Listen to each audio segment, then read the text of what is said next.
বাঙালির যে স্বভাব, আমরা অবসরে যেতে চাই না, আমাদের দাঁত পড়া পর্যন্ত আমরা কিছু না কিছু একটা করতে চাই।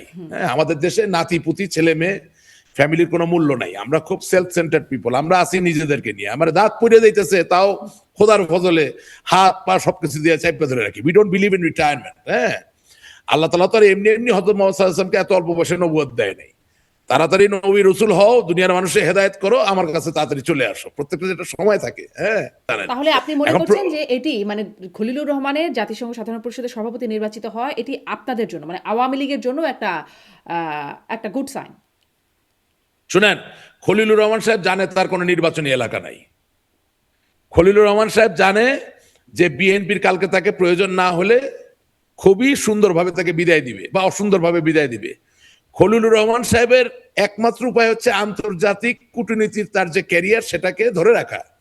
সুতরাং আপনি যদি নিয়মতান্ত্রিক ভাবে তার কাছে যান, সে নগ্নভাবে আপনাকে না বলবে কিভাবে? কিভাবে এটা সম্ভব? এটাই তার শেষ সম্বল। সে কি বাংলাদেশের প্রধানমন্ত্রী হবে? হবে না। সে কি বাংলাদেশের রাষ্ট্রপতি? হবে না। কিন্তু বাঙালির যে স্বভাব, আমরা অবসরে যেতে চাই না, আমাদের দাঁত পড়া পর্যন্ত আমরা কিছু না কিছু একটা করতে চাই।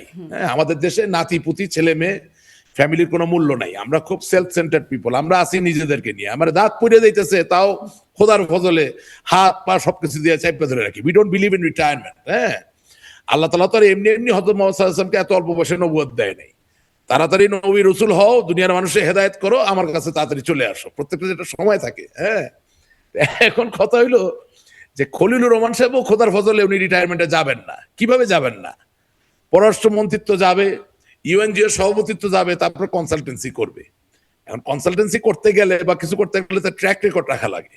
এখন আমি মনে করি ডক্টর মোমেন সাহেব ওনারা ভালো জানে কিভাবে যোগাযোগ স্থাপন করতে হবে, যোগাযোগ করা উচিত, এবং এই যোগাযোগের মাধ্যমে বিশ্ব ব্রহ্মাণ্ডে মানুষের সামনে দেখাতে হবে যে আওয়ামী লীগ শুধু নয়, বাংলাদেশের একটা বিরাট বড় জনগোষ্ঠীর উপরে কত বড় অন্যায় এই বর্তমান সরকার এবং পূর্ববর্তী সরকার করেছে।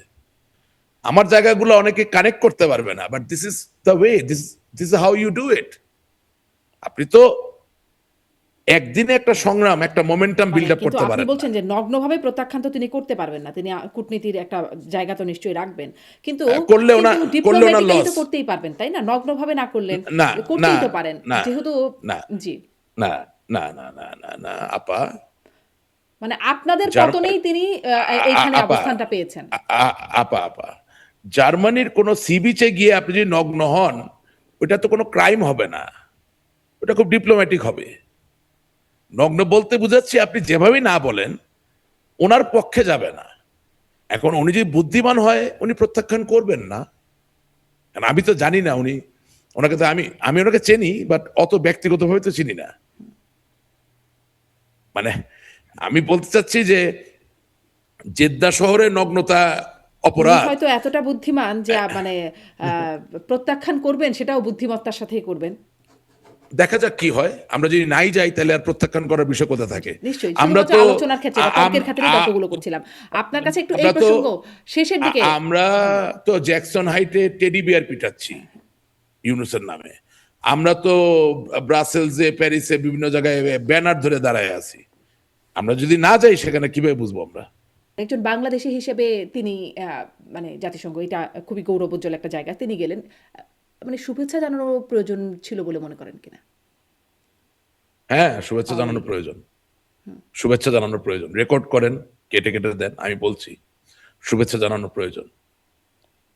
আচ্ছা। কারণ ওটা বাংলাদেশের পদ, ওটা বাংলাদেশের পদ, ওটা খলিলুর রহমানের পদ না, ওটা বিএনপির পদ না, ওটা বাংলাদেশের পদ। আমি মনে করি এটা আমাদের জন্য একটা সুবর্ণ সুযোগ তৈরি করেছে। কারণ এখন আমাদের সাবেক পররাষ্ট্রমন্ত্রী জনাব হাসান মাহমুদ ভুলেছে,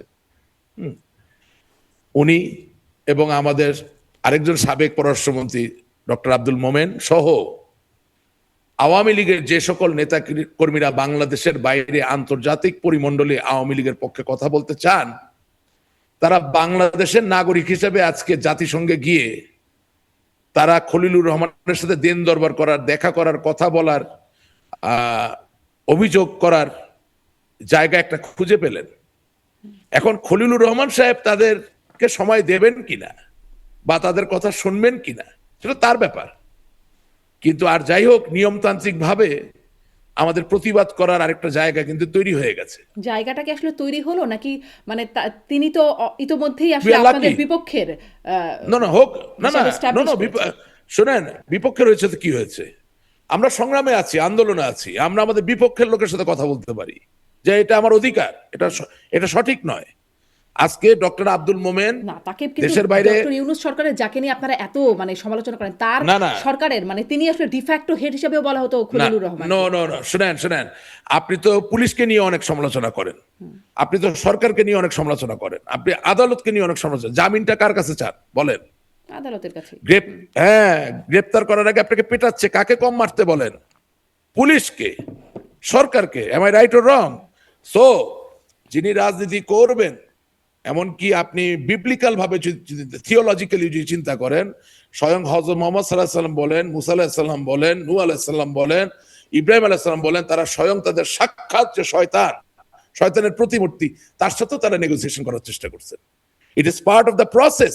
আপনি মানুষকে ঐক্যবদ্ধ করবেন কিভাবে? আপনি মানুষকে দেখাবেন যে look, I am trying to do the correct thing, আমি চেষ্টা করতেছি কথা বলার জন্য, আমি সঠিক কাজ করতে চাচ্ছি, আমি চাচ্ছি এখন নমনীয় যে হয়ে। পরের অংশ বলছিলেন সেটা বলেন যে তিনি এখন আপনাদেরকে এন্টারটেইন করবেন কিনা বা আপনাদের সেই জায়গাটা দেবেন কিনা, যেখানে ধরেন আপনাদেরকে কোথাওই জায়গা দেয় না, এমনকি নির্বাচনেও জায়গা দেওয়া হয় নাই, তার সরকারের সময় হ্যাঁ, এই বিষয়গুলো ছিল। আমার ধারণা তিনি আমাদেরকে জায়গা দিবেন না, তাতে কি? ডক্টর আব্দুল মোমেন বাংলাদেশ থেকে পালিয়ে বের হওয়ার পরে বঙ্গবন্ধু কন্যা জননেত্রী শেখ হাসিনাকে জড়িয়ে জাতিসংঘের যে রিপোর্টটা তৈরি হয়েছে, সেই রিপোর্টের যে অনেক অসঙ্গতি ছিল, সেগুলো তো তিনি রীতিমতো একটা গবেষণা কর্মের মাধ্যমে তুলে ধরেছেন। ওনার সাথে খলিলুর রহমান কথা বললো কি বললো না, বললে ভালো, না বললো তো উনি ওনার এই নিরীক্ষাধর্মী যে কাজ, গবেষণা সেটা উনি প্রস্তাব প্লেস করতে পারবেন। আপনাকে মনে রাখতে হবে, ইউএনজিএ তো খলিলুর রহমান সাহেবের একার জিনিস না, তিনি সভাপতি।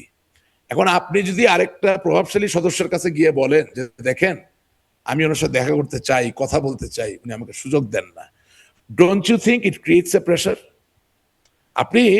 আমরা ব্রাসেলস থেকে শুরু করে সারা দুনিয়ার সব জায়গায় পিনা ব্যানার নিয়ে দাঁড়াইয়া 10-15 লোক আমরা প্রোগ্রাম করেছি, কিন্তু আমাদের পক্ষ থেকে কোনো কংগ্রেসম্যান, কোনো সিনেটর, কোনো মেম্বার অফ পার্লামেন্ট, কোনো দেশের কোনো পররাষ্ট্রমন্ত্রী কারোর সাথে আমাদের দেখা সাক্ষাতের একটা ছবি নাই, একটা ভিডিও নাই।